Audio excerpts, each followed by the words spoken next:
Live from KPRC, this is Channel 2 News at 10. In breaking news, as we track Tropical Storm Hannah, a new advisory just in from the National Hurricane Center as the Texas Gulf Coast braces for landfall. The storm already bringing thunder, lightning, and rain to the Houston area tonight. We do have you covered with live storm team coverage from Corpus Christi to Galveston. Let's get you over to Channel 2 Chief Meteorologist Frank Billingsley first, though, with the newest track on this storm. Frank. You know, last night I told you this was going to be a hurricane when it hit Corpus, and I'm going to be right. Unfortunately, this is already almost a hurricane. 65-mile-an-hour winds, gusting to 75 miles an hour. Moving west at 8 right now. This path will take it into the Corpus Christi area tomorrow afternoon as a Category 1. In fact, by 7 o'clock tomorrow morning, it will be at 75 miles per hour. That's the forecast. It'll go into the coast a little south of Corpus, but that puts Corpus on the dirty side of the storm. So they're looking at a 5-foot storm surge and easily 10 to 15 inches of rain in spots through the valley. We'll talk more about that coming up. You can see there's that convergence. Is really,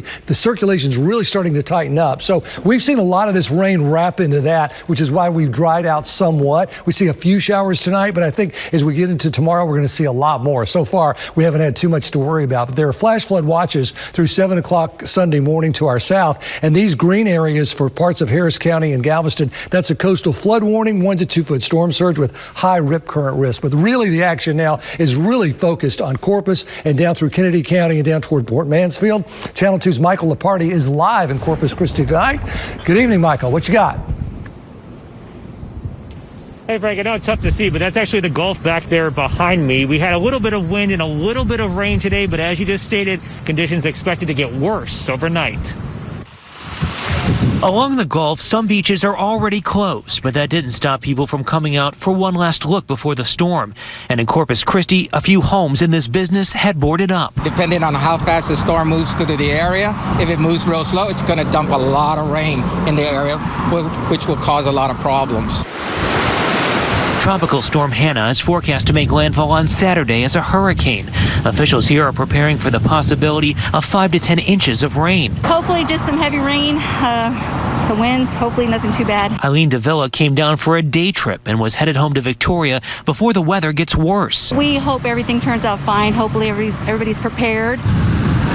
But storm warnings weren't enough to cancel Angela Roberts' plans. It's actually our 20th anniversary.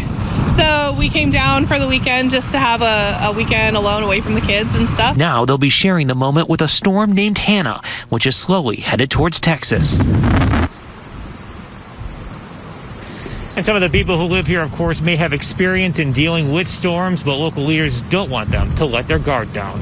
Reporting live, Michael Leparty, KPRC, Channel 2 News. Michael, thank you. Channel 2's Jonathan Martinez continues our live team coverage now from Galveston. And Jonathan, our beaches are being impacted by Hannah as well.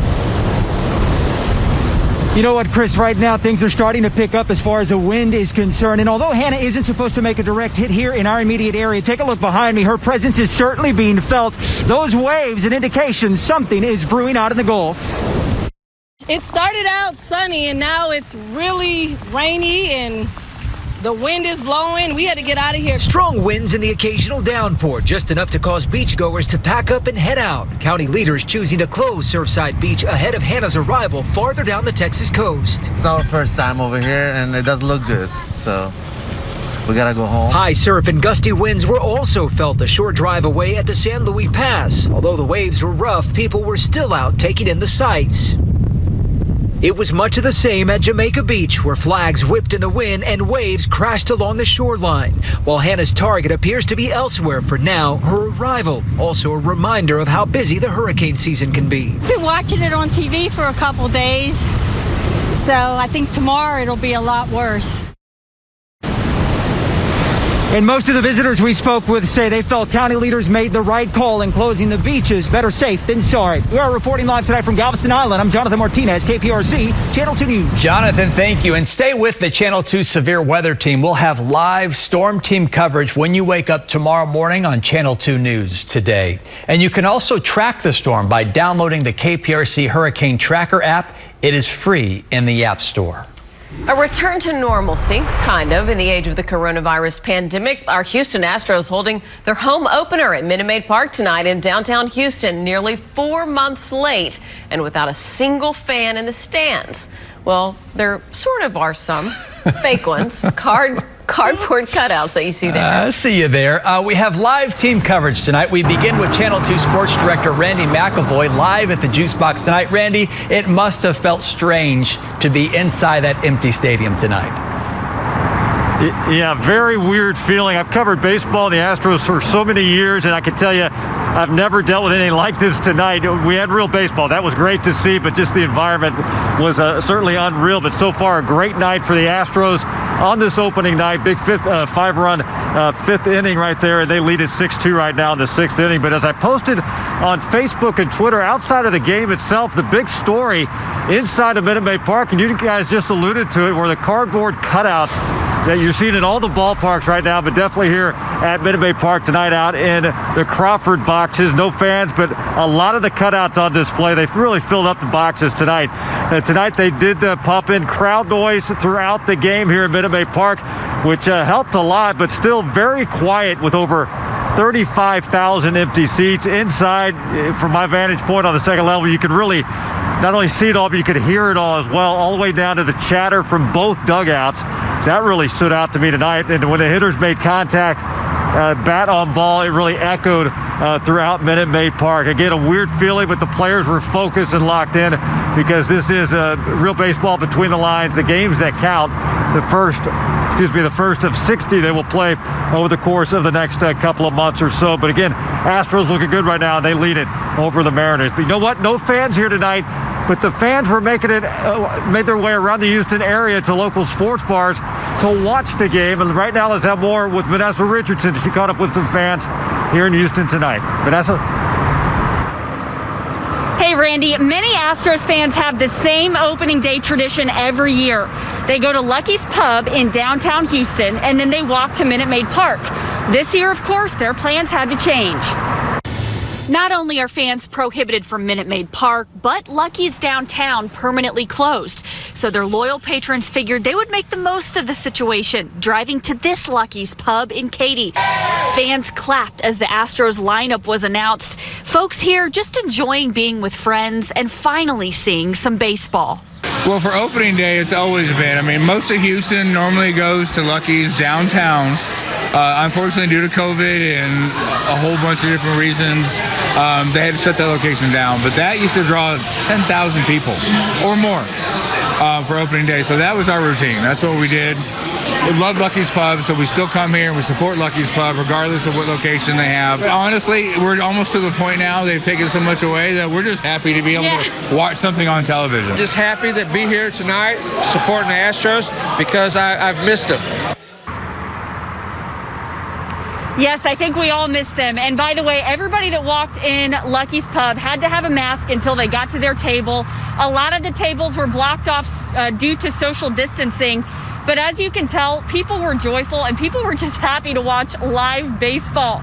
Reporting live from Lucky's Pub in Katy, Vanessa Richardson, KPRC Channel 2 Sports. Lots of people happy to watch live baseball. Vanessa, thank you. Randy, we will see you once again with highlights coming up in sports. Chris? Lauren, now to our latest numbers in the coronavirus pandemic across the entire Houston region, which again encompasses 19 counties. There are now nearly 100,000 cases, and sadly, the number of deaths has now topped 1,000, Lauren. Keeping your parents safe during the pandemic, it is no small task. One Pearland woman thought she did everything right. Coming up, Channel 2 investigates what you need to know. Plus, their prom was canceled months ago during the pandemic, and tonight students and their parents still haven't received a refund. Why the venue says they shouldn't have to pay up. Next on Channel 2 News at 10.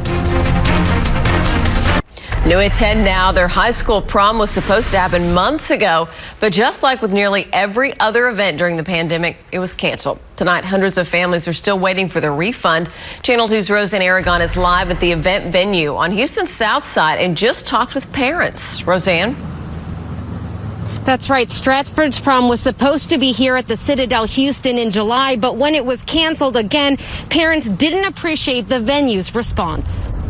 A pandemic, Stratford High School's prom canceled, and then when I found out that we're not going to get a refund, I think I was a little bit shocked. Stratford High School's principal said they paid nearly $20,000 in deposits to Citadel Houston for prom. In a letter to parents, the principal stated, "I have corresponded with Citadel Houston to try and work out an arrangement. After discussing through phone and through email, it appears they are not willing to return any of our deposit." It's been a rough year. $100 tickets down the drain. The venue stated its position, telling us multiple options were given and many accommodations were made, including scheduling their date twice. But they were not interested in working with us. We in the hospitality industry have been hurt the most, and we believe this is bullying of a small business. I was very upset. But parents say district leaders canceled prom to protect students. They just hoped for more understanding. Now, the school is working on what more they can do to help parents. The principal told parents that the venue was willing to have the event under the governor's guidelines. Parents tell me while they technically could, it just would not make sense for a prom. You can see all of these statements made by each party online on our website, click2houston.com. For now, Roseanne Aragon, KPRC, Channel 2 News. Roseanne, thank you. Back to school means a return to virtual learning for most in Harris County. Channel 2's Keith Garvin is a member of our education team. He's here in studio tonight with new information. Keith? Chris and Lauren, a number of school districts already had made plans for online-only instruction until at least September 8th, but an order from Judge Lena Hidalgo will have a major impact on still a few districts and their families. Hidalgo left the door open to extend the order if the number of COVID-19 cases does not dramatically decrease.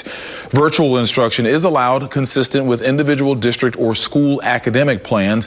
No school-sponsored events or activities, including sports, will be allowed to take place in person, on or off campus until school systems resume on-campus instruction. Hidalgo's order does not impact religious private schools, but in response today, the Archdiocese of Galveston-Houston said they, quote, will review today's Harris County order and current information from local health authorities and make further recommendations as deemed appropriate. Stay with Channel 2 News and our education team as we bring you important news parents, students, and teachers need to know for the upcoming school year. Right now on click2houston.com/back-to-school, you can sign up for an exclusive Zoom conversation with HISD's interim superintendent. That's happening next week, and I will be the moderator for that. Details on how to take part on click2houston.com/back-to-school. Keith Garvin, KPRC Channel 2 News. Keith, thank you.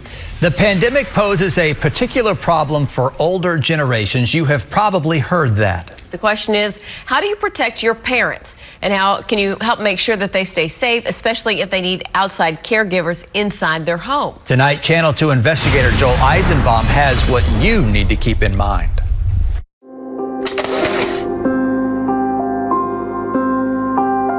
They've never been away from each other more than 3 days in 50 years. Cashel Kelly has the same uneasiness a lot of us do. How can we protect our aging parents against COVID-19? I mean, you were genuinely worried. Yeah, I was afraid. No one was allowed in the house, not one person. Well, there was one person, her dad's dialysis nurse. And one day that nurse came into her parents' home with a cough. 7 days later, Mom got the fever first.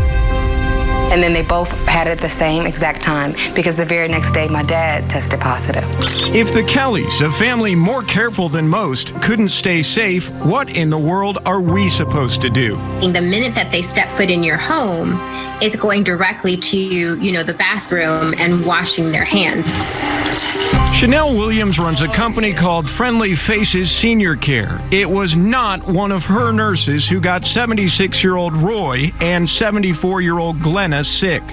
But boy, is she on the lookout. It's really respecting each other's boundaries, respecting the fact that COVID is real and it's invisible, and having the same courtesy towards one another and it not just be kind of one-sided. And so here's the list, the rules. Have this conversation with your parents. Everybody should be wearing a mask. Require caregivers to wash their hands immediately and then frequently.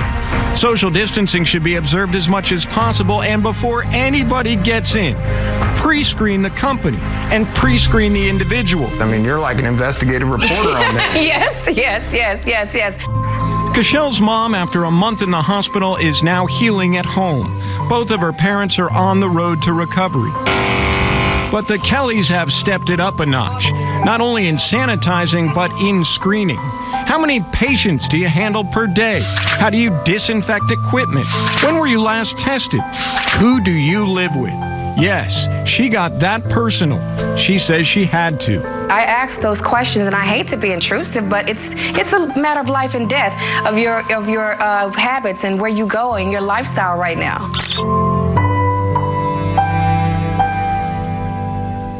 When it comes to caregiving and your parents, asking the right questions is a big key to success. On click2houston.com, under the Investigate section, we've got a good list to get you started. Joel Eisenbaum, KPRC, Channel 2 News. Thank you, Joel. And if you have a story for the Channel 2 Investigates team, call the tip line at 713-223-TIPS or email investigates@kprc.com. We know that we're certainly watching the weather right now because things could get rough this weekend, but it looks like you have quite a picture to show us there. Well, I picked one because that's all I have time for. But the sky was amazing tonight, wasn't it? I saw it. I know, with the clouds. And so this sort of captures everything. A great cloud, a great sunset, and look at a Atascocita High School class of 2020 graduating in Humble, Texas. Wow. That's a lot of kids. They're all distanced. Yeah. And I can't tell, I'm sure they're all masked up, but at least they got that in. So congratulations to you guys. Carry on, carry forward. In the meantime, ExactTrack radar shows the system that's really, just watch this orange and yellow area, how it's really wrapping around now. So this is tightening up. It's becoming stronger. It'll be a hurricane as early as tomorrow morning. We're getting some of this banding. We'll talk more about that now. So the Futurecast, I'm going to put this in motion, and you'll notice we're fairly quiet for the night, but look what happens here as we get into the afternoon. This is 3 o'clock. This system is moving onshore, and look at all of these showers that are coming into our area. That's going to continue. We may get a bit of a break Saturday evening, but then we're back at it on Sunday. Look at this line that wants to form. Look at that. That's what I'm concerned about. We get some kind of big line of showers that wants to train in here. That's when you could get 6 to 8 inches of rain across the area, and that can cause, as you know, some localized flooding. So don't let your guard down. Even though this thing is way down there, we can still feel its effects. 65-mile-an-hour winds gusting to 75. It'll be a hurricane tomorrow morning. We'll go in south of Corpus. That puts Corpus on the dirty side of the storm, the strong side of the storm, although I think there's going to be a lot of problems as far as even into the valley for rain. 82 for us right now. Down in Galveston, I was hoping to show you this. If you really squint, you can see the white caps there, but it's pretty strong winds. East at 17 right now. We got 20-mile-an-hour winds at Hobby, 15 at Bush, 14 at Katy, and look at the wind gusts, 29, 23, 24. It's going to be breezy until this gets onshore. That's when the wind will stop for us, but it's going to be breezy until we get there. You see the Futurecast winds for us stay right there in the 24, 25-mile-an-hour range. Higher, obviously, Corpus and Brownsville will see sustained winds of 40 to 50 and even higher as the system makes a landfall. I always talk about my rule of thumb. You take 100 divided by the forward motion. Right now, that's 8 miles per hour. That's 12 inches of rain. Look at the purple areas, 10 to 12 inches of rain. So 8 to 12 from Corpus Christi all the way to Port Mansfield, across toward Laredo, and then right on into Mexico. That's really problematic. And for Mexico, with the mountains there, landslides and mudslides can be a real problem. So our Futurecast rainfall, maybe 1 to 2 inches of rain tomorrow and another 1 to 2 on Sunday. Now, if there's a training, then obviously all bets are off. You can see an easy 3 to 5 to 6 inches of rain. But generally, we're looking at fairly handleable rainfall on the order of 1 to 2, maybe 3 inches for the next couple of days. This system, though, once it moves through, that high gives us a north flow. Another high builds off Florida, giving us a flow out of the southeast, which creates this convergence zone, which means we're going to continue to see a fairly good chance of rain Monday, Tuesday, even into Wednesday and Thursday of next week. 50% chance that might develop. Gonzalo on its last legs here, 40-mile-an-hour winds. That's going to dissipate there in the Caribbean. One of the reasons is that Saharan dust, that dry air. It's just going to have a hard problem really sticking with that. So the forecast is wet, as you know. 90-80% chances of rain this weekend. It won't rain all the time, but like today, showers off and on and banding through. Temperatures right there in the 80s, so that's a good sign. And then we've got chances of rain all the way through Friday to 20%. First weekend of August comes in hot and dry. Sports is next with Randy. Stay with us. Welcome to the Xfinity Sports Desk. It's a strange time to have opening day, July 24th, but nonetheless a welcome sight of bats and balls and gloves, even if we're missing the fans, the atmosphere, even the little high fives and all the spitting. To the ballpark where most of the team kneels before the national anthem, they all stood for the national anthem. Top of the second, Kyle Lewis. Absolute bomb off Justin Verlander in the first run in the Astros season belongs to the Mariners, but bottom three, Martin Maldonado ties the game with an RBI single, first run of the Astros season. And then Justin Verlander, I guess, just has a problem with guys named Kyle, because this is Kyle Seager hitting a solo home run, 2-1 Mariners. He wouldn't give up anything else. No non-Kyles would score off him. Astros get the lead back, and then Michael Brantley goes off. First homer of the year, 6-2 Astros at that point. Right now, 7-2 in the seventh. This one's still going on, but looks under control. We saw Justin Verlander pitch a strong start outside of, guys named Kyle. And what about the Astros offense? One of the best in baseball. What can they do against a left-handed starter? That's our topic of conversation tonight as we bring in sports director Randy McElvoy, who is at the game. Before we get into Verlander, what's it like watching this game in an empty stadium? I tell you what, Ari, I posted on social media, Facebook and Twitter, just soaking it all in. And when you're here experiencing it for the first time on a situation like this, the environment, all quiet, the empty seats. I mean, I was on the second level, club level. I could hear the chirping coming out of the Seattle Mariners dugout on the other side of the field. I mean, you could hear everything, and we've got to get used to that. This is game 1 of 60. Perhaps it'll change at the end of the season if things get better. Maybe some fans will be allowed in, but I'll tell you what, it is quiet. You got to make an adjustment. Yeah, now to the ace. Justin Verlander, gave up a couple solo home runs like he did a lot last season, but overall, what did you see from him? Yeah, I mean, the first home run, he left it up high, and Kyle Smith took him deep, and there was no doubt about that one. But he settled in, had the strikeout pitches going, had all 4 of his pitches really working tonight, and kept the Mariners off balance. Once he settled in, I mean, he looked like, not quite like the Cy Young pitcher we saw a year ago, but definitely a dominant pitcher and a good start to kind of get this season underway. I like what I saw out of Verlander. Velocity was really good as well tonight. Yeah, and a quick one, last one for you here, Randy. On the offensive side, they go against the lefty, and Marco Gonzalez struggled early, but chased him in the 5th. Yeah, 5th innings when we saw the firepower, and this lineup as well. This is a dangerous Astros lineup from number 1 all the way down to the bottom of the lineup. Maldonado, who hit 9th tonight, even had a clutch hit tonight. They relaxed against him, and the pitcher for Seattle settled in as well, but they really got to him in the clutch hitting in the 5th inning. No doubt about it, from Bregman, Altuve, and then the big blast from Brantley. Really poured it on, and they lead big right now. All right. Thank you, Randy. Great to see Astros baseball back. Now on to the NFL. The league and the Players Association agreed to a deal. The players asked for certain health and safety precautions. The league agreed. Players voted and agreed to what the league gave.